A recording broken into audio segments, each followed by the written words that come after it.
Oh, out given. দেখি leg before ছিল, yes. Saifuddin Bashundhara cement প্রান্ত থেকে স্ট্রাইকে আছেন নুরুল হাসান সোহান, ড্রাইভ করেছেন।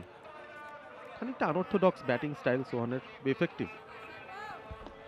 বলছিলেন আপনি বিজি ক্রিকেটার, সো সবসময় গ্যাপের দিকে নজর থাকে এবং কিছু আনকনভেনশনাল শটও তিনি খেলেন। হাঁটু গেড়ে অনেক সময় আমরা দেখি তাকে সুইপ খেলতে, প্যাডেল সুইপ খেলতে, স্কুপ খেলতে।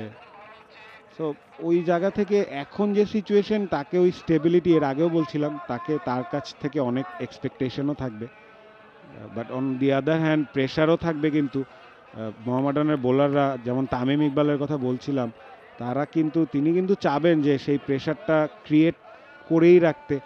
ওয়ালটন আবারও মিলিয়নিয়ার অফারে ওয়ালটন ফ্রিজ কিনে আপনিও হয়ে যেতে পারেন মিলিয়নিয়ার। কখনো যাতে তারা ব্যাটিং টিম সেটেল না হতে পারে।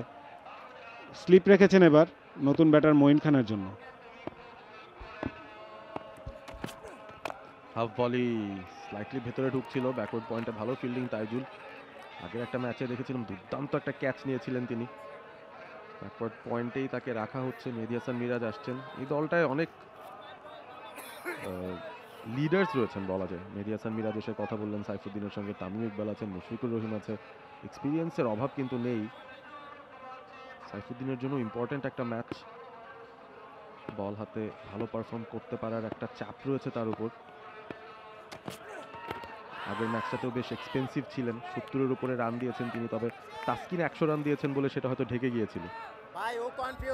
দেখেন কিভাবে ক্যাপ্টেন গ্রুম করতে হয়, আপনি একটু খেয়াল করেন। তামিম ইকবাল ডিপ ফাইন লেগে দাঁড়িয়ে আছেন, এই ওভারটা দায়িত্ব দিয়ে রেখেছেন তাহিদ হৃদয়কে। আপনি তাহিদ হৃদয়ের বডি ল্যাঙ্গুয়েজ দেখেন, তার মুভমেন্ট দেখেন, তিনি যেভাবে ইনস্ট্রাক্ট করছেন। এই যে 1, 2, 4টা ওভার 5টা ওভার ক্যাপ্টেন্সি করার মতো একটা সিচুয়েশন ক্রিয়েট হচ্ছে, তার রেসপন্সিবিলিটি, তার গেম সেন্স ডেভেলপ হচ্ছে, ক্যাপ্টেন্সি স্কিল ডেভেলপ করছেন তার। আউট গিভেন, দেখি লেগ বিফোর ছিল, ইয়েস। ও বয়, আরো একটি উইকেটের পতন, দ্যাটস সারপ্রাইজিং। রিপ্লেটা দেখতে হবে পারভেজ। মঈন খান তিনি হেঁটে যাচ্ছিলেন, আম্পায়ারের সঙ্গে অবশ্য কথা বলেন, হাসি মুখেই বিদায় নিচ্ছেন তিনি। হয়তো তিনিও জানেন আগে প্যাডে লেগেছে তারপরে ব্যাটে। সাইফুদ্দিন একটা শার্প ইনওয়ার্ড মুভমেন্ট নিয়ে এসেছিলেন, বাতাসে ভেসে বলটা যাচ্ছিল, ব্যাক প্যাডে লেগেছে এবং রিপ্লেটা এই গতিতে দেখলে অবশ্য বোঝাটা একটু ডিফিকাল্ট, তবে আম্পায়ার নিশ্চিত ছিলেন। আমাদেরও নিশ্চিত হতে হচ্ছে। উইকেট কলমে 5-5টা উইকেট পড়ে গেছে। ধানমন্ডি স্পোর্টস ক্লাব ভীষণ বিপদে। মঈন খান আউট হচ্ছেন 0 হাতে 0 রানে। সাইফুদ্দিন আরও একটা উইকেট তুলে নিলেন। 4টা বল খেলে কোনো রান করতে পারেননি মঈন খান।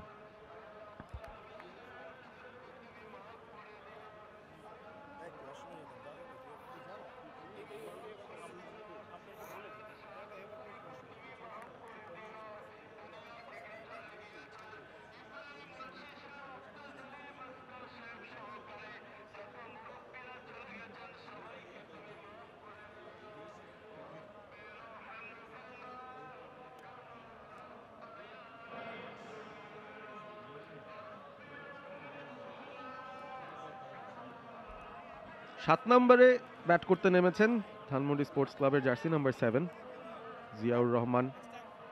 বল হাতে আজকে তাকে কোনো রোল দেওয়া হয়নি, আজকে পুরোটাই ব্যাট হাতে করে দিতে হবে যদি ম্যাচটা জিততে হয়। পরিস্থিতিটা নিজেদের জন্যই অনেক কঠিন বানিয়ে ফেলেছে এবং যদিও মঈন খান আউট হয়েছেন, তারপরও আপনি আসলে ইয়াসির রাব্বিকে একটা বড় একটা রেসপন্সিবল ভাবতে পারেন যে এরকম করে 5টা উইকেট পড়ে গেছে, কারণ তিনি তার উইকেটটা যদি না দিয়ে আসতেন তাহলে তো পরবর্তীতে এই সিচুয়েশনগুলো হতো না। যাই হোক, বিপদের মুখে জিয়াউর রহমান এসেছেন। সাইফুদ্দিন টেলস আপ, আবারও ভেতরে ঢোকানোর চেষ্টা করছেন। ভালো ডেলিভারি, এক্সিলেন্ট চ্যানেল, একটা ভালো উইকেট। কিভাবে আপনার আত্মবিশ্বাসটা বাড়িয়ে দেয় সেটা সাইফুদ্দিনের বোলিং দেখে বোঝা যাচ্ছে। কিছুটা জনি বেস্ট্রো সিনারিও হয়ে যাচ্ছিল, কিন্তু মুশফিকুর রহিম কিন্তু উইকেটে থ্রো করেছিলেন। উইকেটে যখন না লেগে জিয়াউর রহমানের পায়ে লাগে, তখন আবার মুশফিক ওয়ার্ন করছেন জিয়াকে যে আপনার কিন্তু ক্রিজে থেকে তারপরে বের হয়ে যাওয়া উচিত ছিল। when you are desperate to win a game, এগুলা হয় মুশফিকুর রহিমের মতো এক্সপিরিয়েন্স প্লেয়ারের কাছ থেকে। খানিকটা ধীরগতির বল সাইফুদ্দিনের কাছে, তবে চ্যানেলটা ভালো রাখছেন অফের বাইরে। কোনো মতে ওভারটা শেষ করা গেল মাত্র একটা রানে। For more updates, subscribe to our YouTube channel and click on the bell icon. Follow us on Facebook and Instagram. Download T-Sports app to enjoy exciting games and highlights. Visit tsports.com.